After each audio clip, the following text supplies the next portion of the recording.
Hey, it's Brock here with Rock Hill Farms, and today I'm going to groove my tractor tires to try to improve traction. Having just recently done a bunch of snow plowing and 600 hours on the tractor working on different terrains, mud, all different areas, I also want to give some of my thoughts on these R4 tires and other things you can do to improve traction. So the first thing I want to do is show you the tool that we'll be using to groove the tires. This is a really simple product. You can spend a lot more on a tire grooving tool if you just type it into Google. Some of the first results will be $200–300, but this is $91, and I've seen other people use this tool and have good results. So hopefully at the end I can recommend this tool, and I'll put a link to it in the video description. But it's just a heat gun, basically. I think they said this thing gets up to 700 degrees, and it's got a tip that slides in the end. There's a flat spot right here that slides in and tightens down with the set screw. And then you've got another screw here and these two little mounting plates. You take that screw loose, we'll put the actual cutting knives in. First I'll tighten up this main screw, then we'll take the side screw loose. So these are the actual cutting blades, and they are reversible. So see how you can kind of squeeze it together there? If you put it in like this, you're cutting a groove the width of this blade. And then how deep your groove is determined by how much you leave sticking out. So if you want a really shallow groove, you just run it down further. I think most people are saying for a tire, you're 1/4 inch or less, but a tractor tire has such tall lugs, I may stick it a little more than a 1/4 inch out. That's for cutting grooves. If you want to cut sipes, which are just little lines, you squeeze it together and put it in with these two ends sticking out, and it will cut 2 small grooves. Okay, I'm just going to squeeze this closed, slide it in here. Now you can see right here, I don't know how well you can see, that little loop, however much you leave sticking out, that's how big your groove's going to be. So we'll try this, and if I don't like the way that looks, we can always make it a little bit deeper or a little bit shallower. And just tighten that up, and that is all the setup there is. Now I'll just plug the cord in, and it takes about 15 minutes to let it get fully heated. Okay, so I've got it plugged in. I can already smell it heating up. And if you look, the whole tip, I don't know if that's brass maybe or copper, but the whole tip is going to get hot, and you run that rounded tip in front of the cutting edge to kind of preheat the rubber. And thinking about the fact that you want to preheat it is why I decided to bring the tractor into the shop. It's about 30 degrees outside, but the shop is 65. So I've had it in here a few hours. I thought it might be easier, just to push the tool through with the tractor being warmed up a little bit. I'm sure it'll cut a cold tire, but I think it'll help. So I went ahead and cleaned a few of the treads, and then I'm going to mark them.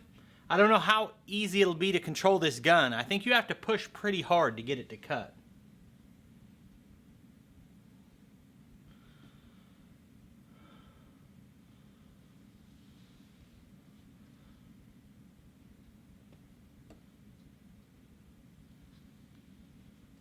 I don't know if this is doing any good. I can't make a straight line free-handed.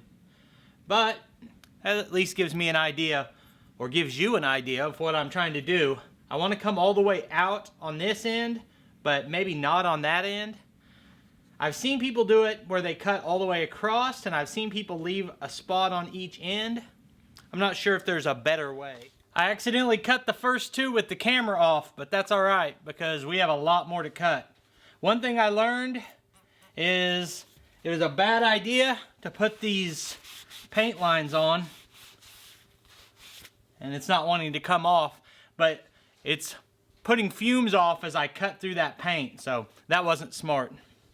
Anyway, I also decided I'm going to run that groove all the way out. The only reason I thought about leaving it is maybe having that little bit on each end would add to the structural integrity of the tread, but I don't think that's an issue at all.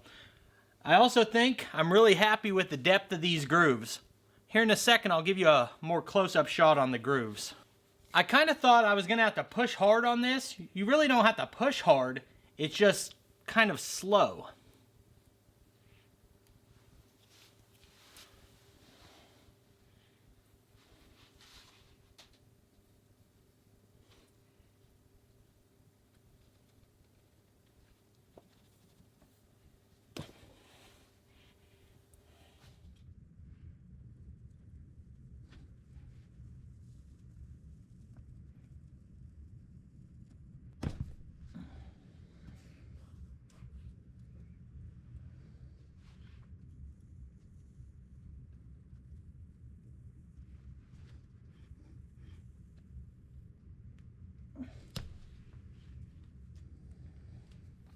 Now that I've got my process down, I think I'm going to do about 25% of the circumference of the tire on all 4 tires. Roll back until I'm in the right spot, then do 25% again. You could lift the tractor and spin the wheels that way, but I think I'll just do it this way. Now, I was mentioning earlier my thoughts on the R4 tires. I see R4 tires repeatedly being mentioned as being bad for snow and bad for mud. I gotta say, that's really not been my experience at all. Now, these are the only tires I've ran, but I've never got the tractor stuck. And last week, we got about 8 inches of snow. It's not a lot for some people, but around here, that's a lot of snow. And almost everywhere that I needed to plow is on a hill. So we had our ATV out here, which is 4-wheel drive. My daughter, my adult daughter, was driving that around and she got it stuck in a drift in between the 2 buildings. So I helped her get it out. Then I wanted to move my truck out of the way of where we were going to be plowing snow. And I've got a brand new 3/4 ton diesel truck, and I got it stuck in that same drift. I had it in 4-wheel high and got stuck in that same spot, and I was sliding sideways down the hill towards my building. I put it in 4 low and I was able to walk it out. Then I went and got the tractor, drove sideways, same direction through that spot. It never slipped for a second. Then I came back through the other direction in that same spot and had the plow down and was able to clear that entire area of snow. While I was doing that snow clearing, I went across hills, uphill, downhill, turning. There was never a point where I felt like I slid or lost any traction whatsoever. And, you know, generally if a lot of people are saying the same thing, like about these tires being bad for snow, there's usually something to it. It's not everyone else is crazy and I'm right, you know. So, the only thing I can think that would explain why I'm not having traction issues, but a lot of people are, is the weight of my tractor. And the list weight on this tractor, I think is 2,700 pounds or 2,900 pounds. And the way mine is set up, it usually weighs around 6,000 pounds, depending on what's on the back, on the 3-point.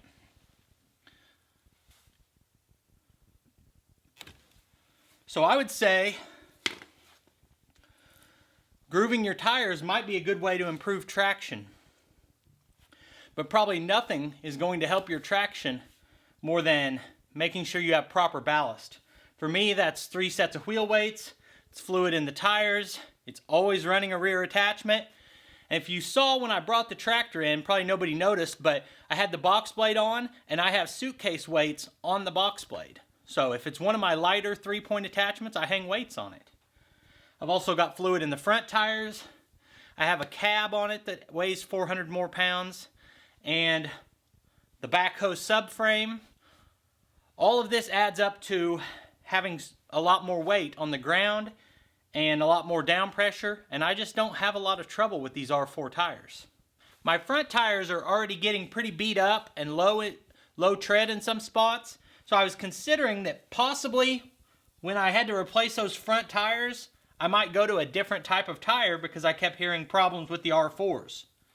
So I'm now leaning more towards keeping these R4 tires, but I'd like to hear what you guys think about it. Do you think for what I do on this channel, I'd be better suited with a different tire?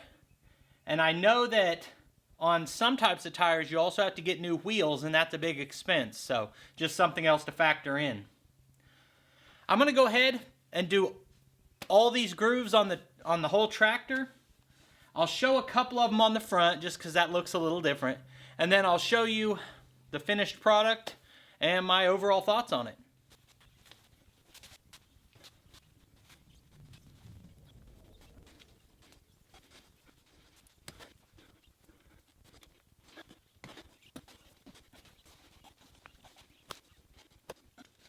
So I just finished grooving the last lug, and gotta say I'm pretty happy with the purchase and with the process.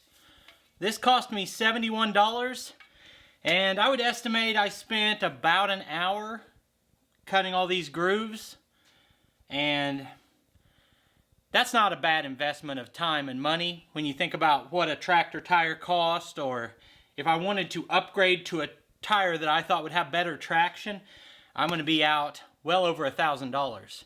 So I'm not an expert on tractor tires or getting better traction with tires, but it seems to me that the consensus is adding these grooves helps. So if I can do that for $71 in an hour, seems like a win-win to me. I appreciate you taking time to watch this video. Over here, you'll see links to more of our videos, and I'll see you next time.